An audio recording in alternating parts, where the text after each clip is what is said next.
Indonesia terus memperkuat langkah menuju kemandirian teknologi dengan menjajaki kerjasama strategis bersama Rusia, khususnya di sektor antariksa. Salah satu rencana ambisius yang didorong adalah pembangunan fasilitas peluncuran roket atau spaceport di Pulau Biak, Papua. Pulau Biak dinilai memiliki keunggulan geografis karena letaknya yang dekat dengan garis Khatulistiwa.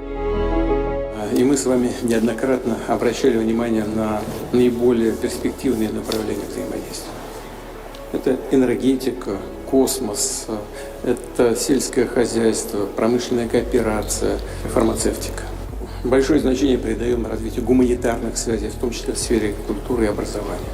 И, конечно, наше Министерство иностранных дел работает интенсивно, в тесном контакте друг с другом на всех международных площадках. Posisi ini memungkinkan peluncuran roket ke orbit rendah bumi menjadi lebih efisien, baik dari sisi penggunaan bahan bakar, biaya operasional maupun akses lintasan orbit. Kepala Badan Riset dan Inovasi Nasional, Arif Satria, belum lama ini melakukan kunjungan kerja ke Moskow, Rusia. Dalam agenda tersebut, ia bersama delegasi melakukan audiensi dengan pihak internasional, Space Station Control Center, guna membahas peluang kolaborasi di bidang antariksa. Selain itu, Arif juga bertemu dengan jajaran pimpinan Rosatom untuk mempercepat rencana pembangunan pembangkit listrik tenaga nuklir di Indonesia. Dalam wawancara dengan Rusia Today, Arif menegaskan bahwa Indonesia serius membuka peluang kerjasama dengan Rusia, terutama dalam pengembangan fasilitas peluncuran roket di Biak sebagai bagian dari visi besar menuju kemandirian teknologi nasional. Langkah ini diharapkan tidak hanya memperkuat posisi Indonesia di sektor antariksa global, tetapi juga membuka peluang investasi, riset, serta pengembangan sumber daya manusia di bidang teknologi tinggi.